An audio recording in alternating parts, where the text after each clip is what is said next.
plant-based chef. And today I'm here to show you how to use some of the prep items I showed you how to make in previous videos.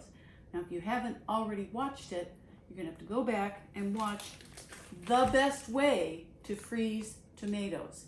This is a packet of intensity and greatness which I made and I showed you how to do last video, and this is roasted tomatoes from my garden. Now you're never ever gonna find tomatoes in a can that have anything approaching the flavor that I'm gonna achieve in this sauce. So stick with me. Then, in my most popular video to date, I showed you how to make the best way to freeze basil. Now I'm gonna show you how to use it in this amazing sauce. This whole dish is going to take about 15 minutes, including making some cashew Parmesan. I'm going to show you how to make a super simple cashew Parmesan. And then I'm going to show you how to pan-toast gnocchi. And I just bought some store-bought gnocchi made with pumpkin, so it's super delicious. So let's start this amazing roasted tomato gnocchi with cashew Parmesan. First thing I'm going to do, I'm going to knock out this cashew parm. All I've got is some toasted cashews, putting them in the food processor. I'm going to do a few quick pulses.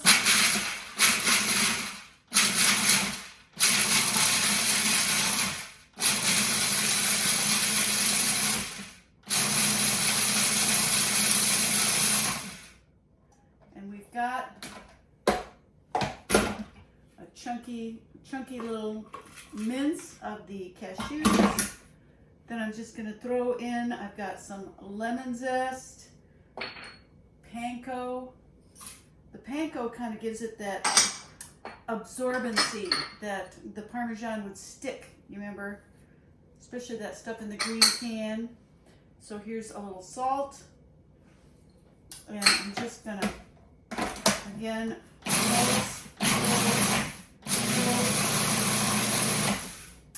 and now we have a lovely sprinkle that will act just like cheese on top of your pasta. And I already have some already made in a jar. You just throw this together. It's a prep item you can keep around for weeks. I keep it in the fridge months. So on to the next. I've got my roasted tomatoes. Now this was a very juicy batch of roasted tomatoes. So I'm going to go ahead and put these into a pan over pretty high heat, and then I'm going to move it to the back.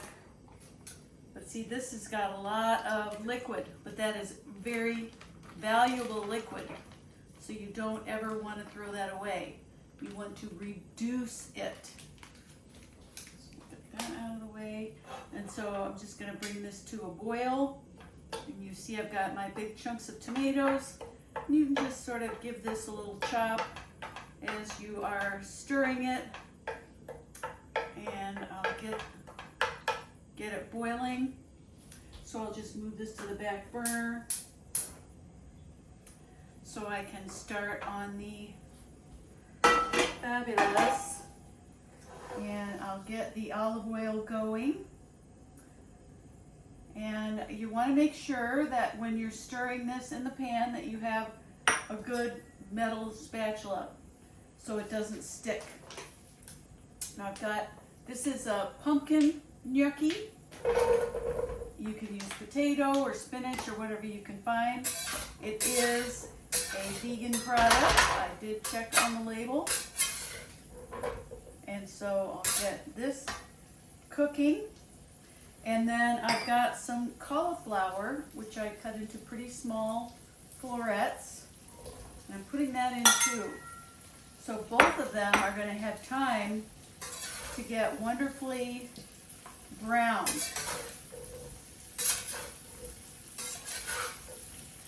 And I'll reduce the heat a bit. So this is a very hot burner. I've learned from experience. So when you want it to be around medium, you put it on actually what looks like low. So you can do this on your stove top, get one going in this pan, get the other going in another pan, Or you can saute this, keep it warm, and then make the sauce afterwards if you just want to use the one pan.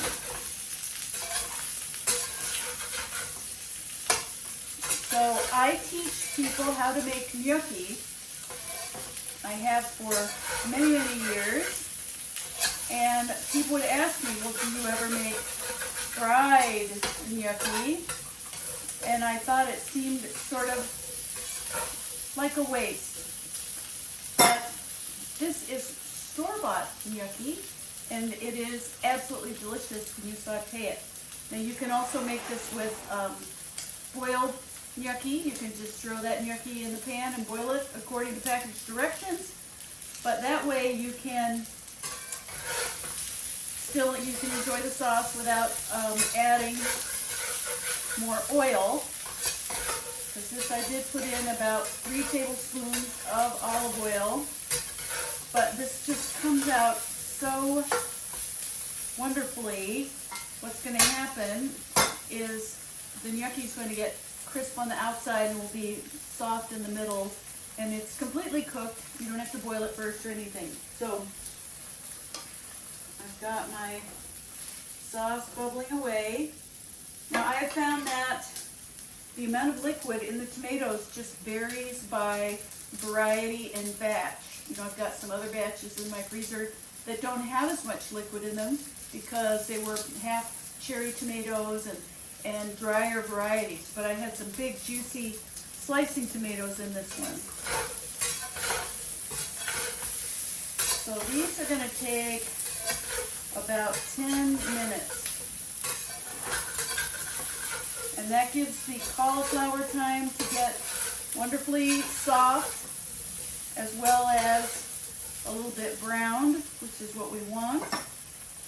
And of course I've got my basil, which if you watch my video, the best way to freeze your basil, this is the best frozen basil, and this is where it comes in handy. Because I just took out that sheet of frozen basil, broke off a chunk, and now I've got it to put right in my sauce. So we just stir, stir, stir. And in a few minutes, it'll all be done.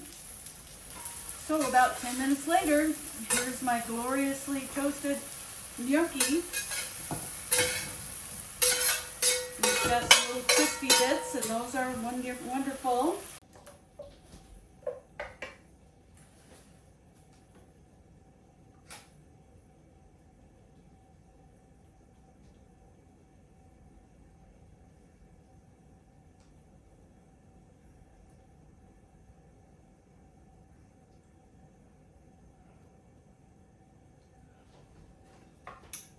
So I throw in that basil and I'm just stirring it. You see it was a little bit thawed, but now I'm swirling in all that incredible basil-y goodness. Oh, I wish you were here to smell this. I wish you were here to have a bite with me. But I'm gonna go ahead and put the sauce over the gnocchi. And you see, sprinkle my cashew Parmesan. I'm just gonna have, oh, doesn't this just look delicious? It's so hot, but it's so good. It's my beautiful tomatoes, super concentrated, my beautiful homegrown basil, and a little bit of pumpkin gnocchi from the store, and I've got myself a feast. So do subscribe, hit the like button, follow me on Instagram and all of the above, and I will see you again soon.